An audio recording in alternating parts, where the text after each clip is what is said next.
শাবনূর বাংলাদেশের চলচ্চিত্র অঙ্গনে একটি গুরুত্বপূর্ণ নাম। 1979 সালে 17 ডিসেম্বর বাংলাদেশের যশোর জেলার শার্শা উপজেলার নাভারণে তিনি জন্মগ্রহণ করেন। তখন তার নাম রাখা হয় নূপুর। তার পিতার নাম শাহজাহান চৌধুরী। শাবনূরের বর্তমান বয়স 36 বছর। তার উচ্চতা 5 ফুট 3 ইঞ্চি।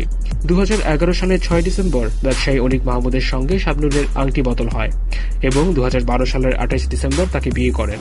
পরবর্তীতে তিনি অস্ট্রেলিয়ার নাগরিকত্ব লাভ করে সেখানেই বসবাস শুরু করেন। 2013 সালের 29 ডিসেম্বর তিনি ছেলে সন্তানের মা হন। তার ছেলের নাম আইজান নিহান। তিনি প্রখ্যাত চলচ্চিত্রকার এহতেশাম পরিচালিত চাঁদনি রাতে সিনেমার মাধ্যমে চলচ্চিত্রে আগমন করেন। অচিরেই তিনি একজন নির্ভরযোগ্য নায়িকায় পরিণত হন তার কাজের মাধ্যমে। শাবনূরের প্রথম চলচ্চিত্র চাঁদনি রাতে তার বিপরীতে নায়ক ছিলেন সাব্বির। এই ছবিটি ব্যর্থ হয়। তিনি এরপর মেহেদী অমিত হাসানের সাথেও ছবি করেন।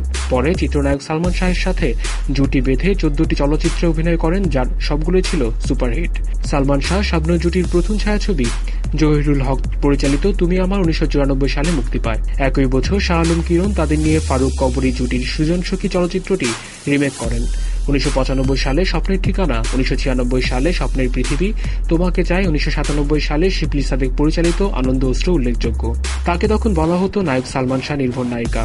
একক যোগ্যতায় কোনো ছবিকে টেনে নিয়ে যাওয়ার ক্ষমতা তার নেই এবং অন্য নায়কের বিপরীতে অভিনয় করেও তিনি কোনো সফলতা পাবেন না। সালমান শাহের হঠাৎ মৃত্যুর পর শাবনূর অনেকটা নায়কশূন্য হয়ে পড়েন।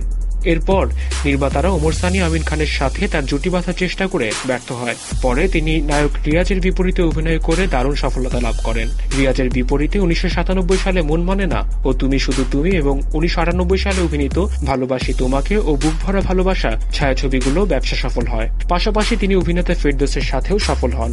এছাড়াও তিনি মান্না, শাকিব খানের সাথে অভিনয় করে সফল হয়েছেন। 2003 সালে বউ শাশুড়ির যুদ্ধ ছায়াছবির জন্য সেরা অভিনেত্রী হিসেবে বাদশাহ পুরস্কার লাভ করেন। 2005 সালে মোস্তাফিজুর রহমান মানিক পরিচালিত দুই নয়নের আলো ছায়াছবিতে অভিনয় করে অর্জন করেন প্রথমবারের মতো শ্রেষ্ঠ অভিনেত্রী হিসেবে জাতীয় চলচ্চিত্র পুরস্কার। 2006 সালে খ্যাতনামা কথা সাহিত্যিক হুমায়ুন আহমেদ রচিত উপন্যাস জনম জনম অবলম্বনে নির্মিত নিরন্তর ছায়াছবিতে তার অভিনয় সমালোচকদের প্রশংসা লাভ করে। 2007 সালে মুক্তি পায় মালিক বিশ্বাস পরিচালিত মেয়ে সাক্ষী।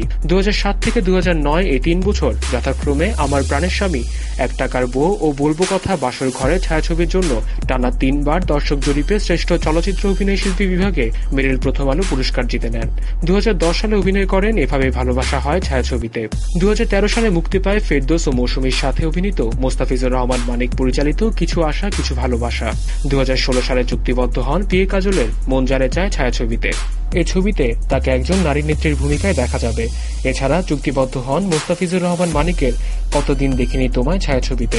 এতে তার বিপরীতে কাজ করবেন ফেরদৌস। শাবনূরকে চলচ্চিত্রে ফেরাতে পরিচালকরাও মুখিয়ে আছেন। বেশ কজন পরিচালকের সিনেমা তার কারণে অর্ধসমাপ্ত অবস্থায় পড়ে আছে। শাবনূর সম্প্রতি জানিয়েছেন দেশে ফিরে একে একে সবার কাজই তিনি শেষ করবেন। এলটিভির সাথে থাকার জন্য সবাইকে ধন্যবাদ। এক্সক্লুসিভ সব নিউজের জন্য আমাদের সাবস্ক্রাইব করুন।